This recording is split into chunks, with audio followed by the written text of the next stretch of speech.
Good morning, class. My name is Sergeant White. Welcome to the briefing. Today, the overall classification for this briefing is going to be unclassified. Thank you for all being here, and I'd like to take a moment to thank my SGL Staff Sergeant Poston for also being here. The agenda for today I will be going over the leadership attributes and the 3 pillars, which are character, presence, and intellect. What is leadership? What are leadership attributes? Leadership attributes are the inner and personal qualities that constitute effective leadership. Good leaders who utilize the attributes of character, presence, and intellect will be viewed as a positive influence and a great role model in their organization. Utilizing these leadership attributes will help build a stronger and a more successful organization. Knowing that your influences on others and your words and your core values you talk about will help make you stand out as that leader. First, we have character. What's character? Well, characters are your values and identity as a leader. It's what you believe. In the Army, we believe in the Army values, which are loyalty, duty, respect, selfless service, honor, integrity, and personal courage. The acronym is called leadership. This helps soldiers distinguish right from wrong. Integrity, for example. That means doing the right thing no matter what, no matter who's looking. Next is warrior ethos. This is a portion out of the soldier's creed. Soldiers share this internally, and that represents the spirits of professional of arms. Next, we have empathy. Empathy is the ability to understand, identify, and enter another person's feelings and emotion, as well as the desire to care for that and take care of that soldier and others. An example of empathy I found came out of the Creed of Non-Commissioned Officers.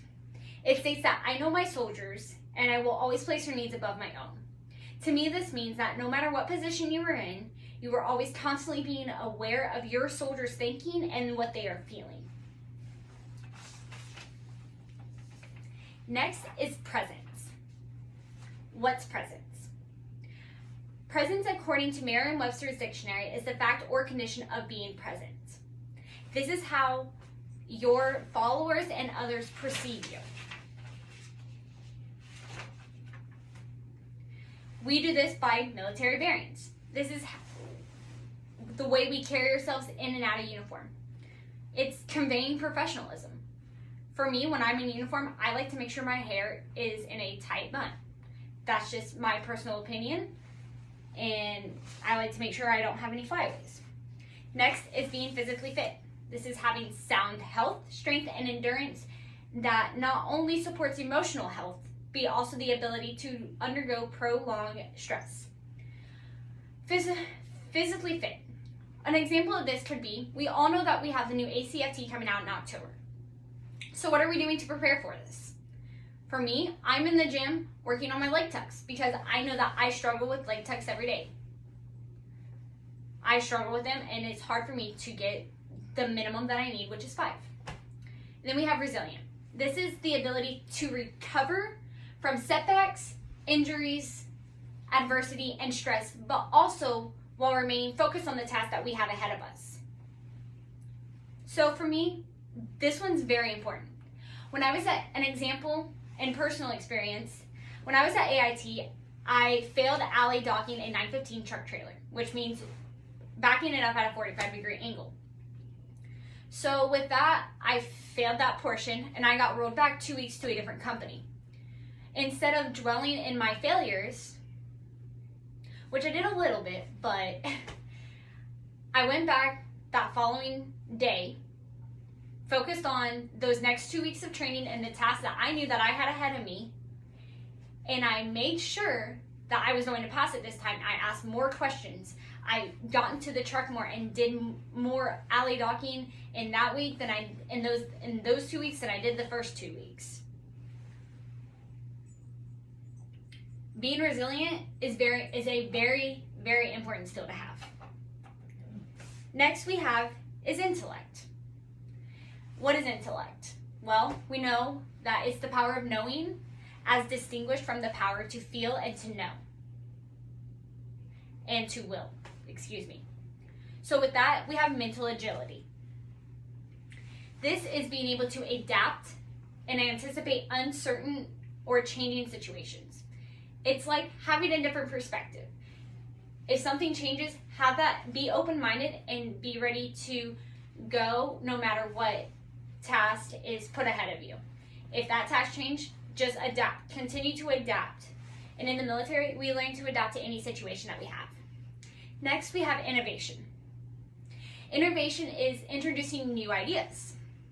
When that opportunity occurs, give out a new idea. Tell us how we can do training better. An example of that would be AARs. We always do them after every training exercise we have, which AARs is an after action review. We always ask, what was the task at hand? Did we accomplish that task? What went right? And then what went wrong? And lastly, the most important one is what we can do better. What we can do better can help us make training, one, more enjoyable, more efficient, and more effective for everybody. And then lastly, we have interpersonal tact. What that means is the capability to understand interactions with others or being aware of how others see you. For an example, for me, I like seeing my first sergeant come out and helping us out with PMCS on trucks. It shows they're conveying that willingness to always help no matter what their rank is, I guess. It's also displaying that positivity and the will that no matter who you are, you always should be able to get out there and learn and to teach your younger enlisted soldiers.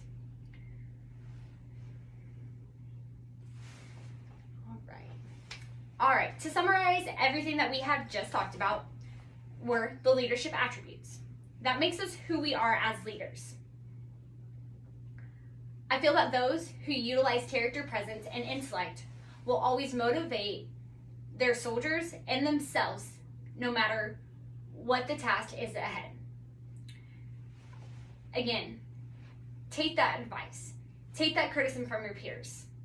It's to help us and to teach us to be better people and better leaders. Be disciplined. Remain calm and always focus on the task that is ahead. Don't think of anything else. Focus on one task at a time. So, next thing I'm going to ask you is look within yourself. Decide if you are a leader and ask what you can do better as not only a leader, as a soldier, as a person. Always take initiative. Always be willing to help. I want to leave you with a quote by John Maxwell, and it states, "The single biggest way to impact an organization is to focus on leadership development. There is almost no limit to the potential of an organization that recruits good people, raises them up as leaders, and continues to develop them." So at this time, are there any questions?